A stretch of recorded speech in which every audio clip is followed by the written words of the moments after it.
സ്നേഹപൂർവ്വം ക്ഷമ സീരിയലിൻ്റെ ലേറ്റസ്റ്റ് എപ്പിസോഡിൻ്റെ പ്രൊമോ റിവ്യൂയിലേക്ക് എല്ലാവർക്കും സ്വാഗതം. അങ്ങനെ പ്രിയങ്ക വീഡിയോ കോളിൽ രാധികയെ വിളിക്കുവാണ്. അങ്ങനെ ആ ഒരു വീഡിയോ കോൾ ഓണാക്കി വെച്ച് പ്രിയങ്കക്ക് ഓരോ സാധനങ്ങളും എങ്ങനെയാണ് ചെയ്യേണ്ടതെന്നൊക്കെ ഡീറ്റെയിൽ ആയിട്ട് തന്നെ രാധിക കാണിച്ച് തന്നെ പറഞ്ഞു കൊടുക്കുവാണ്. അങ്ങനെ രാധിക പറയുന്നതനുസരിച്ച് അതേപോലെ തന്നെ പ്രിയങ്ക ചെയ്യുന്നുണ്ട് കേട്ടോ. ഈ സമയം കൽപ്പനക്കാണെങ്കിൽ പ്രിയങ്കയുടെ കാര്യത്തിൽ നല്ല സംശയമുണ്ട്. പ്രിയങ്ക എന്തെങ്കിലും കള്ളത്തരം കാണിക്കുമെന്ന് കൽപ്പനക്കൊരു ഡൗട്ടുണ്ട്. അങ്ങനെ കൽപ്പന വന്ന് അടുക്കളേൻ്റെ ആ ഒരു ഡോറിൻ്റെ അവിടെ ചെവി ഇങ്ങനെ വെച്ച് എന്തെങ്കിലും കേൾക്കാൻ പറ്റുന്നതെന്ന് ശ്രദ്ധിക്കുവാണ് കേട്ടോ. ഈ സമയം അകത്തെന്തൊക്കെ ഒരു സംസാരം പോലെ കൽപ്പനക്ക് തോന്നുവാണ്. എന്തോ ഒരു കള്ളക്കണി കൽപ്പനക്ക് മണക്കുന്നുണ്ട്. പിന്നീട് കാണിക്കുന്നത് സദ്യ വെട്ടമൊക്കെ ഏതാണ്ട് ഒരുക്കി കയ്യാറായിരിക്കുന്ന രാധികനെയാണ് കേട്ടോ.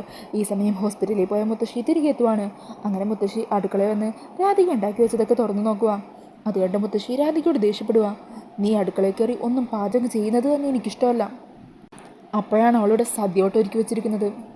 ഇന്നിവിടെ സദ്യ വട്ടം ഒരുക്കാൻ മാത്രം എന്താണ് പോയിട്ട് പ്രത്യേകതയുള്ളത്? അങ്ങനെ മുത്തശ്ശി ഓരോ വാക്കുകളുകൊണ്ട് രാധികയെ കുത്തി നോവിക്കുകയാണ്. അതൊക്കെ കേട്ട് സങ്കടത്തോടെ നിൽക്കുന്നുണ്ട് രാധിക.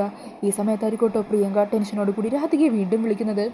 അന്നേരം രാധിക ഫോൺ എടുക്കാൻ തുടങ്ങുമ്പോൾ മുത്തശ്ശി വേഗം തന്നെ ഫോൺ പിടിച്ചു വാങ്ങി അത് കട്ടാക്കി കളയുവാണ്. അങ്ങനെ എന്ത് ചെയ്യണമെന്നറിയാതെ ടെൻഷനോടുകൂടി നിൽക്കുവാണ് പ്രിയങ്ക. അപ്പോൾ ഇതാണ് പ്രൊമോയിൽ കാണിക്കുന്നത്. ഈ ഒരു പ്രൊമോ റിവ്യൂ ഇഷ്ടമായിട്ടുണ്ടെങ്കിൽ മറക്കാതെ വീഡിയോ ഒന്ന് ലൈക്ക് ചെയ്യണേ. ഇതുപോലുള്ള കൂടുതൽ റിവ്യൂസിനായിട്ട് ഈ ചാനൽ ഒന്ന് സബ്സ്ക്രൈബ് ചെയ്ത് സപ്പോർട്ട് ചെയ്യണേ. താങ്ക്